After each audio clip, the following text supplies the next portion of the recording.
지금 우리 한국의 부동산 시장의 모습은 어떤 모습이었다라고 이렇게 회고하시는지 여쭙고 싶습니다. 사실은 뭐 전형적인 사이클대로 가고 있다. 사실 이렇게 보여집니다. 오랜 기간 강세장이 이어졌고 그 강세장의 끝자락에 결국은 하락장이 올 수밖에 없었고 그래서 하락장이 오고 나서 다시 이제 약세장이 시작되는 전형적인 그 과정을 한 몇 년간에 걸쳐서 겪고 있다. 제일 궁금해하는 게 이제 뭐 지금 이제 과연 강세장이 올 거냐, 또 옛날 같은 강세장은 이제 다시는 안 온다. 대부분 이런 생각을 하거든요. 네. 저는 그러기 때문에 온다고 봐요. 빠르면 한 3년, 늦어도 한 5년 네. 정도 기다리면은 강세장이 오지 않을까. 여러분 안녕하세요. 2025년 하반기 이 부동산 시장의 향방은 어떻게 될까? 나는 또 어떻게 대응을 해야 될까 하는 궁금증들 많이 있으실 것 같습니다. 그래서 이 부분 전문가 부동산 김사부님, 김원철 대표님 초대했습니다. 안녕하세요. 네, 안녕하세요. 저희 채널 처음 오셨으니까요. 예. 인사 한 말씀 좀 부탁드리겠습니다. 예. 안녕하세요. 2004년부터 개인들의 부동산 투자 자문을 해주고 있는 그래서 부동산 투자 자문을 해서 개인들의 자산을 불리는 것에 도움을 주고 있는 부동산 김사부입니다. 현재 뭐 부동산 투자의 정석 저자이기도 하고 그리고 부동산 김사부 TV 유튜브 채널을 운영하고 있습니다. 반갑습니다. 예. 제가 일단 본격적인 질문으로 들어가기 전에 근래 뭐 한 1, 2년 동안 혹은 뭐 길게 봐서는 3, 4년 동안 이 부동산 시장이 굉장한 그 요동을 쳤지 않았습니까? 그렇죠. 일단 대표님이 보시기에 지금 우리 한국의 부동산 시장의 모습은 어떤 모습이었다라고 이렇게 회고하시는지 여쭙고 싶습니다. 사실은 뭐 전형적인 사이클대로 가고 있다. 사실 이렇게 보여집니다. 네. 그러니까 다시 말해서 강세장이 계속 이어졌었고 오랜 기간 강세장이 이어졌고 그 강세장의 끝자락에 결국은 하락장이 올 수밖에 없었고 그래서 하락장이 오고 나서 다시 이제 약세장이 시작되는 전형적인 그 과정을 한 몇 년간에 걸쳐서 겪고 있다. 이렇게 지금 보여집니다. 그렇군요. 그렇게 진단하고 계신데 그러면 제가 이렇게 약간 반문스럽게 질문드려도 될까요? 어쩌면 2020년부터 21년까지의 그 부동산 시장의 상승세는 정말 우리나라에서 그동안 바라보지 못했던 정말 역사적인 폭등장이었다고 평가를 하고 또 그 이면에 22년부터 24년 또 중반까지 또 상대적으로 강한 하락장이 야기됐었거든요. 그러면 전형적인 강세장 그리고 전형적인 약세장이라고 일컬어지는 이 사이클에 해당된다라는 그 전형적이라는 표현이 과연 맞는지 하는 의문이 제가 갑자기 딱 들어서 질문 또 드리고 싶습니다. 이제 교수님 말씀은 그 이제 강도가 너무 강하지 않았냐 또는 이제 강도가 너무 이제 빠르게 오지 않았냐 뭐 이런 이제 질문을 하신 것 같은데요. 그런 부분들은 당연히 이제 이전과 차이가 있죠, 당연히. 그리고 이제 가장 대표적인 또 차이점이 뭐였냐면은 오히려 하락장이 빨리 끝났다는 게 과거와 굉장히 다른 부분이거든요, 사실. 그런데 제가 말하는 전형적이라는 말의 의미는 뭐냐면 결국 부동산 시장이 이렇게 똑같이 강세장 그리고 결국은 하락장이 오고 약세장 이런 것들이 계속 이어지는 모습이 바뀐 게 하나도 없다라는 말씀을 드리는 측면에서 전형적이라는 말을 썼습니다. 말씀하신 것처럼 이제 우리가 오해가 없도록 하면 상승과 하락을 반복하는 시장인데 역시 지나온 몇 년 동안에도 강한 상승과 강한 하락을 반복했다는 측면에서 그렇죠. 전형적인 사이클이다. 그러니까 강세장이라는 것이 굉장히 오랜 기간 이어져 왔고 그러니까 굳이 이제 연수를 얘기하자면 2005년부터 2022년까지였거든요. 22년 중반까지였으니까 굉장히 오랜 기간이었잖아요. 2015년부터 시작했으니까 그 강세장이 굉장히 오랜 기간 이어왔고 그 사이에 중간중간 당연히 이제 하락장이 있었습니다. 근데 이제 그거는 하락장이라기보다는 일종의 조정이었죠. 사실 그랬는데 2022년 이제 중반부터 이제 본격적인 하락장. 그러니까 다시 말해서 강남이 30% 정도 떨어지는 그런 일들이 벌어졌단 말이죠. 근데 그렇게 강세장, 하락장 그리고 다시 이제 완만하게 이제 하락장을 마무리하고 이제 조금씩 이제 다시 상승하는 이런 모습을 보인 면에서 굉장히 그런 전형적인 사이클의 모습을 가졌다 이렇게 말씀드리는 겁니다. 최근 여러분들이 뭐 함께 살아온 우리가 뭐 부동산 시장을 지켜봐온 그런 것들을 이제 하나의 사이클 범주 안에 있었다라고 이렇게 표현해 주셨고 네, 그 사이클이라는 게 뭐 정도 면에서는 생각보다 더 강할 수도 있고 또 폭 면에서도 장기간에 걸친 강세장과 약세장이 그렇죠. 올 수도 있는데 이번에는 좀 주기도 짧았다 이렇게 표현해 주셨습니다. 그렇죠. 그러면 뭐 본격적으로 이제 전망과 뭐 어떻게 우리가 대응해야 될지를 논하기 전에 네. 이런 전형적인 사이클 상에서 정도와 폭이 기존과는 좀 많이 달랐었던 이유를 어떻게 혹시 보십니까? 일단 가장 큰 이유는요. 네. 무엇보다도 정보의 공유화예요. 네. 그게 가장 큽니다. 네. 사실 제가 이제 2004년부터 부동산 투자 자문을 시작했거든요. 네. 2004년이면 지금으로부터 딱 한 거의 20년 전이잖아요. 근데 그 당시에 이런 직업이라는 것 자체가 없었어요. 사실 부동산 무슨 이렇게 이게 자문을 한다는 직업이라는 것 자체가 없었고 네. 사실은 부동산에 대한 정보를 안다는 방법이라는 게 그냥 다 부동산 중개업소 가서 아는 방법밖에 없었거든요. 근데 이제 제가 거의 첫 세대 같이 네. 인터넷을 통해서 부동산 정보를 알게 되는 시대였거든요. 예, 그렇게 시작이 된 거였습니다. 근데 이제 그래서 처음 대중들이 부동산 투자라는 거를 대중도 할 수 있는 거구나라는 게 이제 알게 된 시대였거든요. 네. 근데 이제 그런 것이 점점 확대돼서 이제 그 사이 이제 핸드폰이 나오고 그랬지 않습니까? 그래서 정보가 훨씬 더 많이 공유화됐어요. 그래서 이제는 이제 과거처럼 소위 말하는 이제 뭐 실무적인 예를 하나 들자면은 이런 말 들어보셨을 거예요. 시장에 가다 보면 눈먼 물건 있다 뭐 이런 말 있지 않습니까? 예, 그 눈먼 물건이라는 게 뭐냐면 매도자가 좋은지 모르고 싼 값에 던지는 거거든요. 네. 이제 그 중개업자가 이렇게 살살살살이 하는 말에 이제 넘어가가지고 던지거나 이런 물건이 있었거든요. 네. 그래서 이제 그런 물건들을 옛날에는 중개업자들이 본인이 사서 그래서 큰 수익을 내기도 하고 뭐 이런 것들이 많이 있었거든요. 네. 근데 이제 그런 시대가 이제 완전히 없어졌다는 거죠. 왜냐하면 이제 모든 사람들이 자기 집이 얼마 가고 있고 실시간으로 우리 동네 단지에 얼마씩 거래되고 있다는 걸 다 알고 있거든요. 이제 네. 그러니까 그렇게 정보가 이제 공유화되다 보니까 좋은 거 나쁜 거에 대한 인식들이 굉장히 광범위하게 넓어졌죠. 근데 그러다 보니 이제 그런 두 가지 현상이 벌어지는데 하나는 뭐냐면 좋은 부동산이 한없이 낮아지는 일이 없어진다. 이런 현상이 벌어지고 또 한 가지는 어떤 현상이 벌어지냐면 오히려 사람들이 쏠림 현상은 더 강해진다. 네. 그러니까 좋아진다라고 하면 이 정보가 너무 빨리 더 많이 펼쳐지잖아요. 네. 그러니까 너도 나도 막 안 사면 안 될 것 같은 그런 상황이 막 벌어지는 거죠. 그러니까 더 급해지는 마음이 마치 주식처럼 주식에 그냥 뭐 이제 무슨 호재 있다 그러면 쫙 올라갔다가 떨어지고 이런 일이 있는데 부동산은 그런 일이 잘 없었잖아요. 그렇죠. 근데 그런 일이 부동산에까지 물론 그거에 비교할 정도는 아니지만 네. 예를 들자면 그런 일들이 벌어지게 된 거죠. 그래서 사실은 강세장도 훨씬 그 전보다 강해졌던 거고 길었던 게 사실 그런 이유라고 볼 수 있습니다. 그렇군요. 지금 왜냐면 제가 이렇게 자꾸 꼬치꼬치 여쭤보는 게 어떻게 그동안의 부동산 시장을 보셨는지 그리고 그 부동산 시장 현상이 나타난 배경이 무엇인지를 진단함으로써 향후 시장을 또 들여다볼 수 있기 때문에 이렇게 계속 딥하게 또 여쭤봤는데 정보의 공유를 가지고 마치 완전 경쟁 시장이라고 보통 표현하는데 화돼가는 거죠. 그렇죠. 근데 정말 이 시장을 놓고 봐도 아파트와 같은 경우는 더 완전 경쟁 시장화 되는데 그렇죠. 비아파트의 경우에는 덜 아직은 그렇죠. 그러니까 이게 또 역시 시장의 움직임이 달리 움직이죠. 그렇죠. 그런 것들도 정보의 공유라는 관점에서 생각을 해볼 수 있겠다. 자 그러면 많은 분들이 갖고 계신 그 대표적인 질문은 이 전형적인 사이클이 지나온 시간 동안 전개됐는데 그럼 앞으로도 전형적인 사이클 시장 안에 있다고 보십니까? 그러니까 이제 그게 이제 가장 많이 하는 질문이거든요. 그렇죠. 그리고 이제 제일 궁금해하는 게 이제 뭐 지금 이제 과연 강세장이 올 거냐, 또 옛날 같은 강세장은 이제 다시는 안 온다. 대부분 이런 생각을 하거든요. 네. 저는 그러기 때문에 온다고 봐요, 사실. 그게 왜 그러냐면은 네. 강세장이 오는 그 원리를 잘 사람들이 이해를 하면 알 수가 있는데요. 강세장이 오는 가장 큰 원리는 뭐냐면은 네.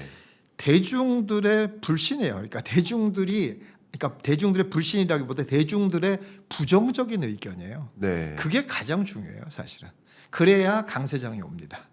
그러니까 대중들이 부정적인 생각을 갖는 것이 계속 이어지는 거예요. 네. 계속 이어지면 어떻게 되겠어요? 그렇게 되면은 계속 이어지면은 그러면 일단 대중들이 시장에 참여를 잘 안 하는 거죠. 그렇죠. 소수만 시장에 참여를 하는 거거든요. 근데 소수만 시장에 참여하게 되면 어떤 일이 벌어지냐면 건설사가 공급을 안 해요. 네. 대중이 참여를 안 하잖아요. 그런데 뭐 공급하면 잘 팔리질 않으니까 공급을 안 합니다. 네. 그런데 공급을 안 해도 대중들이 불편함을 안 느껴요. 왜냐? 일단 부정적이니까. 그렇죠. 예, 그러니까 그렇게 되거든요. 그런 상황이 계속 이어지면 이제 어느 순간에 오면은 그게 이제 에너지로 응축이 되는 상황이 돼 버리기 때문에 폭동으로 이제 연결이 되는 거죠. 그런 과정이 똑같이 벌어집니다. 제가 이 토론이니까요. 예, 예. 저희는 이제 토론을 주로 하고 있어서 예. 저도 살짝 의견을 좀 보태면, 예. 그러니까 대표님이 보신 뷰에 예. 상당히 부합하는 부분들이 제가 보는 관점에서도 있는데, 예. 재밌게도 2020년, 21년에 예를 들면 예. 뭐 강세장이었잖아요. 예. 예. 그러니까 그제서 부랴부랴 많은 건설사들이 공급을 하기 위해 움직입니다. 네. 인허가부터 받는 거죠. 그렇죠. 예. 근데 인허가 받은 물량이 실제 공급으로 이어지는 시점이 예. 2022년 3년이에요. 아, 예, 예. 그죠? 그렇죠. 그러니까 20년, 21년에 강세장이었을 때 건설사들이 대거 공급을 준비해요. 예, 예. 그때는 과소 공급이어서 가격이 올랐다라고 가정한다면 예. 22년부터는 이제 과잉 공급이 돼 버리는 거예요.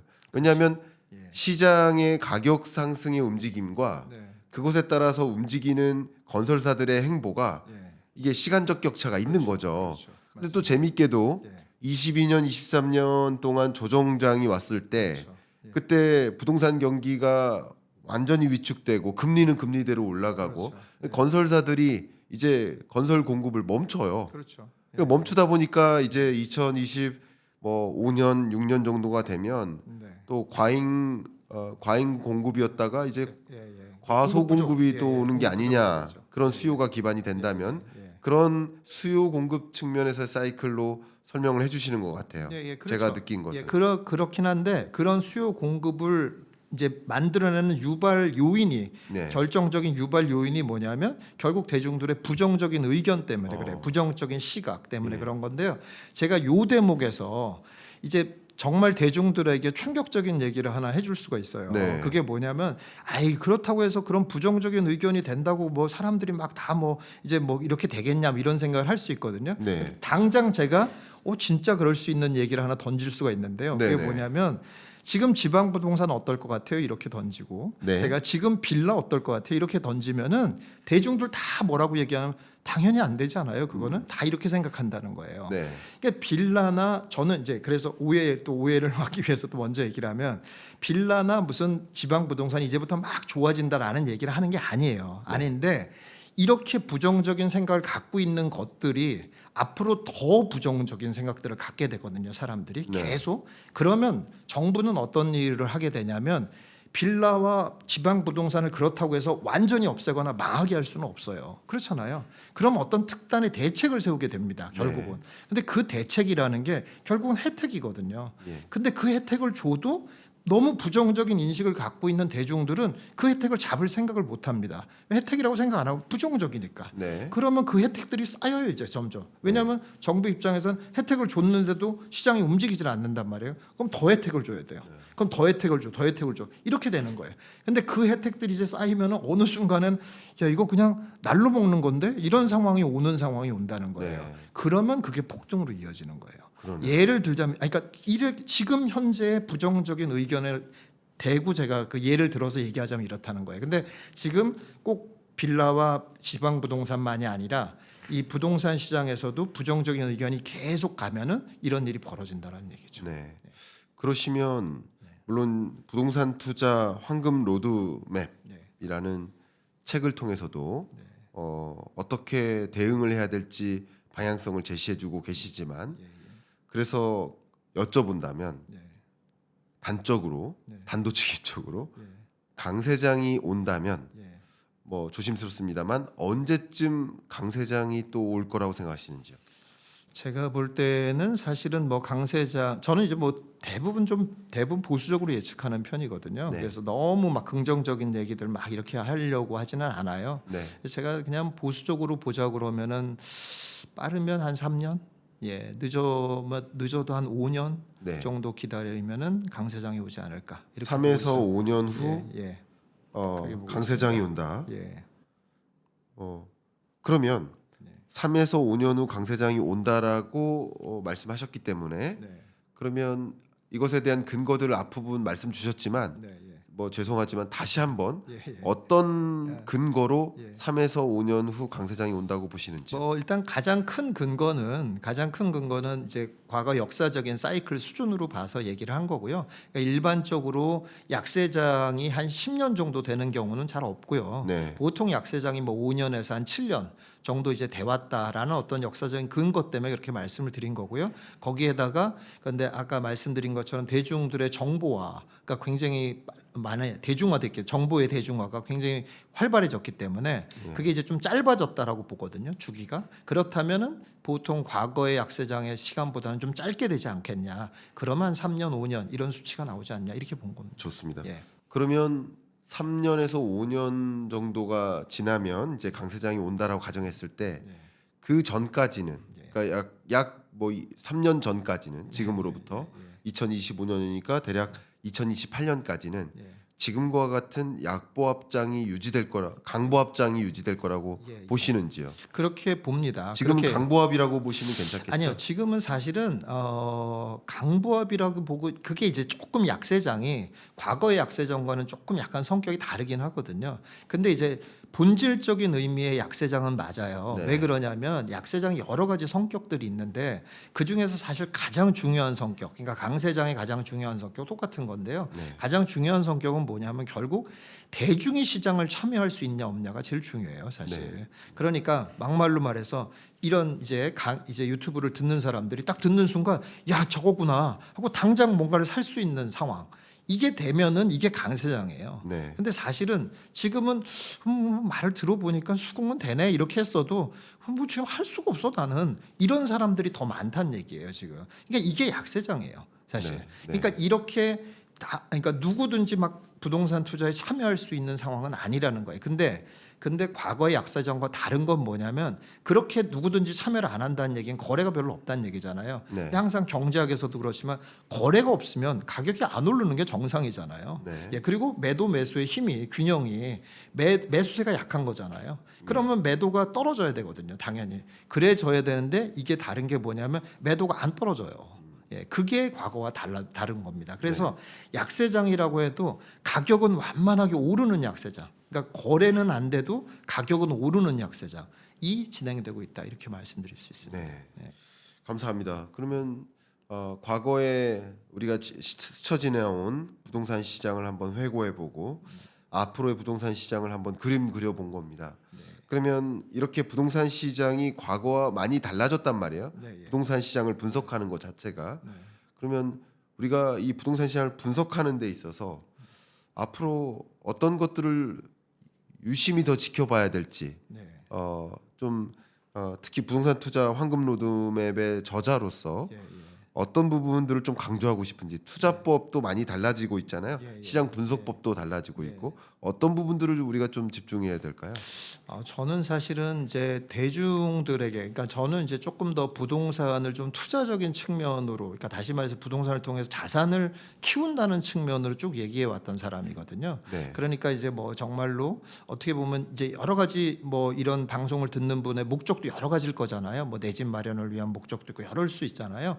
근데 이제 그런 것보다는 좀 더 내 자산을 키운다는 측면에서 저는 쭉 얘기를 해왔던 사람인데 그런 측면에서 말씀을 드린다고 하면은 부동산 이런 약세장에서도 이렇게 자산을 키울 수 있는, 다시 말해서 평균적인 수익률보다 높게 올라갈 수 있는 부동산 자산이 반드시 존재한다라는 거예요. 그거를 꼭 찾으려고 노력을 한번 좀 해봐라라는 말씀을 꼭 드리고 싶어요. 좋습니다. 그 조언까지 생각해서 여러분들이 이 부동산 시장의 향방을 이제 가늠하시고 그것에 맞는 뭐 의사결정을 내리셔야 될 텐데 내 집 마련이든 투자든 여기서 한 가지만 가볍게 정리하고 좀 다음 주제로 넘어가도록 하겠습니다. 왜 그러냐면 우리가 강세장, 약세장 이렇게 표현하는 게 어쩌면 대표님은 강세장이라고 표현하시지만 네. 받아들이는 사람이 그 강세장이 정확히 와닿지 않을 수도 있어요. 예, 그래서 그렇죠. 정의를 좀 내려보고 가고 싶은데 저는 지금까지 듣기로는 네. 강세장이라 하면 어쨌든 가격이 상승하는 장, 네. 전국 평균 아파트 가격이 상승하는 장, 예, 그렇죠. 그리고 전국 평균 아파트 가격이 하락하는 장을 약세장. 네, 예. 요 정도로 생각을 했는데 그게 아니실 것 같아서. 그건 조금 아닐 것 그럼 같아요. 어떻게 예, 정리하시는지. 일단 왜냐면 뭐 언어가 공유가 돼야 됩니다. 예. 일단 기본적으로 가장 중요한 핵심적인 거는 그러니까 쉽게는 가격이 오르냐 그렇죠. 내리냐 그리고 이제 이 약세장은 완만하게 이제 약보합 또는 강보합으로 가는 걸 이제 약세장이라고 하는 거는 맞는데요. 거기에 이제 중요한 거는 대중이 참여할 수 있는 시장이냐 못 참여하는 시장이냐. 그러니까 너도 나도 대중이 다 참여할 수 있는 시장은 강세장. 그러니까 너도 나도 참여하기는 어려운 시장이 약세장. 그리고 하락장은 참여하라고 해도 안 참여하는 시장이 하락장. 그러면 제가 이렇게 정리 한번 하겠습니다. 이제 강세장이라 하면 예. 대표님께서 왜냐하면 우리가 언어가 공유가 돼야 돼요. 예. 강세장은 네. 가격도 오르지만 거래량도 뒷받침되는 그렇죠. 거 됐죠. 예. 약세장은 가격은 뭐 지금과 같은 흐름일지 그렇죠. 모르지만 어쨌든 거래량이 뒷받침되지 않는 그렇죠. 거. 예. 그리고 하락장은 가격도 떨어지고 네. 거래량도 어느 정도 있을 어느 수 정도 있어. 있을 수 있는 거. 예. 자, 이렇게 구분을 좀 하고 강세장, 약세장, 하락장을 구분해서 앞에부터 전개됐던 이야기를 좀 정리해 보시면 좋을 것 같습니다.